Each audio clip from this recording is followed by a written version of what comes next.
Le Soudan fait partie des 7 pays à majorité musulmane dont les ressortissants sont interdits d'entrer aux États-Unis en vertu du décret fort contesté du président Donald Trump. Le Soudan est un pays du nord de l'Afrique qui a pour voisins, entre autres, l'Égypte et la Libye. C'est un des plus pauvres du continent et aussi l'un des plus violents. La guerre se poursuit au Darfour, une région de l'ouest du pays, tandis qu'au Soudan du Sud, qui est devenu un pays indépendant il y a quelques années, les atrocités se multiplient. Je fais le point sur cette situation avec Anne-Laure Mahé, qui est candidate au doctorat en sciences politiques à l'Université de Montréal et spécialiste du Soudan. Anne-Laure Mahé, bonjour. Bonjour. Merci beaucoup d'avoir accepté notre invitation. Merci à vous. Alors, sur la liste des 7 pays ciblés par l'interdiction de Donald Trump, il y a l'Irak, la Syrie, l'Iran, la Libye, le Yémen, la Somalie et il y a le Soudan. Qu'est-ce que le Soudan fait sur cette liste? Alors, le Soudan est sur la liste des pays qui sponsorisent le terrorisme aux États-Unis depuis 1993. Et en fait, il y a 3 pays sur cette liste avec aussi l'Iran et la Syrie. Puis les autres pays ont été rajoutés au fil du temps, mais ne font pas officiellement partie de la même liste. Et ça a été mis sur cette liste en 1993, après donc, l'arrivée au pouvoir d'Omar el-Béchir en 1989, qui, à travers un coup d'État qui a renversé un régime démocratique et qui a mis en place un État islamique et islamiste, et un État qui essayait d'être le centre d'une nouvelle renaissance islamiste au Moyen-Orient et en Afrique. Donc, après ces premières années où on a eu le Soudan a fait beaucoup d'actions en faveur de cette renaissance-là, les États-Unis ont fini par prendre la décision donc, de le mettre sur cette liste-là. Mais on sait par exemple que Oussama Ben Laden, le chef d'Al-Qaïda maintenant mort, a séjourné à Khartoum, la capitale soudanaise, dans les années 90. Mais depuis ce temps-là, est-ce qu'il y a des signes qu'une menace terroriste islamiste émane du Soudan, puisque c'est la justification du décret de Donald Trump? Tout à fait, vous avez raison. Oussama Ben Laden, mais aussi on a eu Carlos aussi, qui était au Soudan au début des années 90. En fait, il y a eu une évolution à la fin des années 90 où, au niveau du régime, on a eu à l'interne un changement de pouvoir. En fait, on avait depuis 89 un pouvoir qui était officiellement mené par Omar el-Béchir, mais qui non officieusement était en fait, le Soudan était dirigé par Hassan al-Tourabi, qui était un islamiste et l'idéologue en fait du régime. En 1999, la situation est devenue tellement insoutenable à cause de toutes ces sanctions, à cause de l'isolement diplomatique du Soudan, et par des raisons internes qui font que Hassan al-Tourabi voulait prendre officiellement le pouvoir. On a eu ce qu'on appelle un coup de palais où Omar el-Béchir s'est en fait débarrassé d'Hassan al-Tourabi. Et depuis ces années-là, le Soudan fait énormément d'efforts pour se distinguer de cet héritage-là, pour se séparer de cet aspect-là de pays qui sponsorisent le terrorisme, et particulièrement depuis le 11 septembre 2001 aussi, où le Soudan s'est mis à coopérer avec les États-Unis dans la lutte antiterroriste. Donc c'est intéressant parce que le Soudan était considéré donc comme un allié des États-Unis pour lutter contre le terrorisme. Aujourd'hui, ses ressortissants se retrouvent interdits d'entrée parce qu'on les soupçonne d'alimenter la menace terroriste. Vous l'avez évoqué, vous avez parlé des sanctions économiques, des sanctions qui étaient en vigueur, donc imposées par les États-Unis contre le Soudan depuis, si je ne me trompe pas, 1997. À la base, pourquoi ces sanctions-là avaient été imposées? Alors, c'est encore dans la lignée du Soudan comme havre pour les terroristes et pour Al-Qaïda. C'est dans cette lignée-là que les sanctions ont été mises en place en 1997. Il y a eu aussi plusieurs fois des ressortissants américains qui ont fait l'objet qui ont été certains agressés, etc. Donc il y avait des relations extrêmement tendues qui ont amené à ces sanctions-là. Et par contre, ces sanctions ont été il y a eu de nouvelles sanctions mises en place en 2007 à cause du conflit au Darfour. Et Obama a levé partiellement certaines de ces sanctions. Oui. Donc, et ça, c'est intéressant, il l'a fait seulement quelques jours avant de céder sa place à Donald Trump, donc à la mi-janvier. Qu'est-ce qui avait justifié l'assouplissement d'une partie des sanctions, donc, par Obama? C'est un long travail diplomatique de la part du régime d'Omar el-Béchir, en fait. Donc, depuis 2001, vraiment, il y a des signes. Le Soudan cherche à montrer des signes qu'il est allié des États-Unis. Il s'est rapproché de l'Arabie saoudite, notamment ces dernières années, qui est un allié des États-Unis. Et en se rapprochant de l'Arabie saoudite, le Soudan s'est également distingué de l'Iran. En fait, ils essayaient d'avoir les soutiens de ces 2 pays-là pour des raisons économiques, etc. Puis au final, depuis 2001, et en particulier aussi beaucoup plus récemment avec le conflit au Yémen, où le Soudan fait partie de la coalition pan-arabe qui est intervenue au Yémen sous l'égide de l'Arabie saoudite. Donc depuis le 11 septembre 2001, on a des signes de rapprochement. Le Soudan essaye de montrer qu'il fait des efforts pour se détacher de cette image-là. Et donc, il y a vraiment à Washington aussi des diplomates qui travaillent extrêmement fort pour faire ça, puis pour aboutir donc à cette levée des sanctions. Mais il y a aussi à Washington un autre lobby qui est celui des gens qui sont pour les sanctions, avec tout un ensemble d'ONG. Oui, je lisais par exemple un spécialiste américain du Soudan qui était cité dans la presse américaine récemment, qui considérait que la levée des sanctions, c'était l'équivalent d'avoir fait un pacte avec le diable et que Omar el-Béchir, enfin le régime soudanais, n'avait rien fait pour mériter une telle clémence. Qu'est-ce que vous en pensez?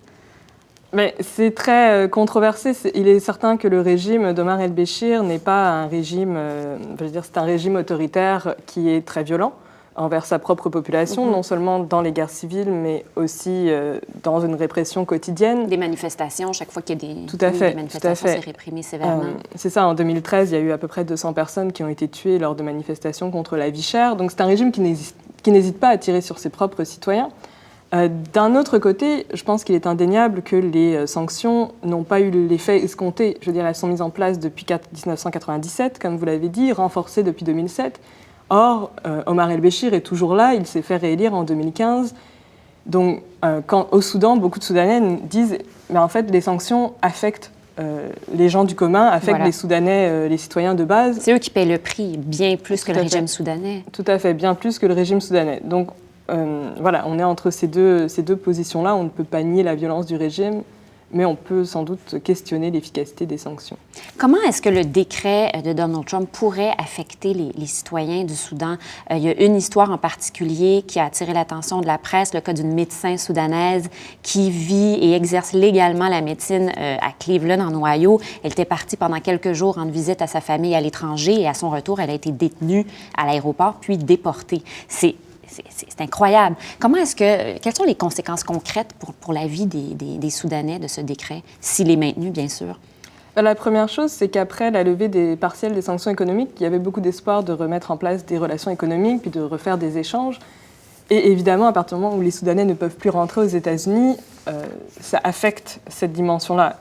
Et comme vous le disiez, il y a quand même beaucoup de Soudanais qui étudient aux États-Unis, qui vivent aux États-Unis, moins qu'il n'y en avait par le passé à cause des tensions entre les deux pays depuis 1989. Mais évidemment, tous ces gens-là, comme vous le dites, ne peuvent plus rentrer. Tout un tas d'étudiants qui voulaient aller étudier aux États-Unis ne peuvent plus venir étudier. Et l'argument a été fait que finalement, ça renforce cette espèce de méconnaissance mutuelle qu'il y avait entre les deux pays et qui, évidemment, renforce cette image du Soudan comme un havre terroriste, etc. Effectivement. Parlons du Soudan du Sud. Donc, c'est une vaste région du sud du pays qui était en conflit avec le pouvoir central depuis des années. En 2011, cette région est devenue un pays indépendant, ce qui est un événement absolument extraordinaire. C'est le pays le plus jeune de la planète. Pouvez-vous nous rappeler brièvement les circonstances qui ont mené à cette accession à l'indépendance du Soudan du Sud? Alors, en fait, le Soudan du Sud, on avait un conflit interne qui remonte à l'indépendance du Soudan dès 1955, avant même l'indépendance, en fait, puisque le Soudan devient indépendant en 1956. Dès 1955, on a le début d'un conflit civil qui dure jusqu'en 1972. Il y a un accord de paix, et ensuite le conflit reprend en 1983, suite à la mise en place de la charia dans le pays. Et dure jusqu'en 2005, où en fait, en 2005, on a un ensemble de circonstances, avec notamment l'unité des mouvements rebelles, qui étaient très divisés à l'interne, qui sont plus ou moins unifiés à ce moment-là. Le régime, lui, est sous pression aussi à cause du début du conflit au Darfour. Oui. Il y avait aussi un conflit à l'Est. Et donc, on a un ensemble de circonstances qui font qu'au début des années 2000, il commence à y avoir un rapprochement entre les deux parties, qui aboutit avec la signature du Comprehensive Peace Agreement en 2005. Puis il y a eu un référendum, éventuellement, à l'indépendance. Donc, 6 ans plus tard seulement, la guerre civile est vraiment fait rage à l'intérieur du Soudan du Sud actuellement. Qu'est-ce qui se passe là-bas exactement? Ça semble vraiment atroce. Mais c'est devenu, comme beaucoup de conflits au Soudan, extrêmement complexe. En fait, à la base, on a un mouvement armé, le SPLM, qui donc prend le pouvoir au Soudan du Sud et qui, évidemment, formé d'élites qui n'ont connu essentiellement que la guerre. Et Salva Kiir, le président, commence à avoir un style un peu autoritaire de gouvernement. Et son ennemi, qui avait déjà auparavant quitté le SPLM, était revenu, Riek Machar, en fait, essaye de prendre le pouvoir. Et à partir de là, on a une situation où, en fait, toutes ces subdivisions du SPLM réapparaissent, se multiplient. Donc, ce mouvement qui s'était unifié pour arriver à l'indépendance, on revoit les divisions se créer. On estime que la guerre civile au Soudan du Sud est le deuxième conflit le pire au monde après celui de la Syrie. C'est quand même tout à fait tragique après un événement qui avait créé tellement d'espoir. Parlons de... Je ne peux pas vous laisser aller sans parler de la guerre au Darfour. Elle attire beaucoup moins d'attention médiatique, mais la guerre se poursuit. Où en est le conflit en ce moment? Alors, officiellement, le conflit est terminé depuis la signature d'un accord de paix en 2011. Évidemment, officieusement, le conflit se poursuit. Et se poursuit notamment au niveau local, en fait, entre différents groupes. Parce que ce qui est important de savoir, c'est qu'à la base, le conflit au Darfour, il y a des causes très, très locales de conflits entre des pastoralistes et des nomades au niveau des routes de migration, etc. Et par-dessus se rajoute le niveau national, où on avait des mouvements armés qui avaient une revendication contre le régime au niveau national. Et après la signature de l'accord de paix, en fait, le régime reste quand même un peu présent là-bas. Il a quand même ramené pas mal de janjaouides à Khartoum. Mais c'est qu'au niveau local, en fait, beaucoup de gens ont profité de la guerre pour faire des acquisitions de terres, etc. Et en fait, ça crée des conflits qui se poursuivent aujourd'hui. Il y a également la question de l'or. Donc, c'est une situation qui demeure hyper explosive. Ça s'est adouci, mais ça ne s'est pas apaisé complètement. Espérons que le Soudan, au cours des prochaines années, parviendra à trouver un chemin vers la paix et vers la démocratie. Merci beaucoup d'être venu nous éclairer sur cette situation, nous rappeler ce qui se passe dans ce coin du monde dont on parle trop peu. Merci beaucoup, Anne-Laure Maillet. Ça a été très éclairant.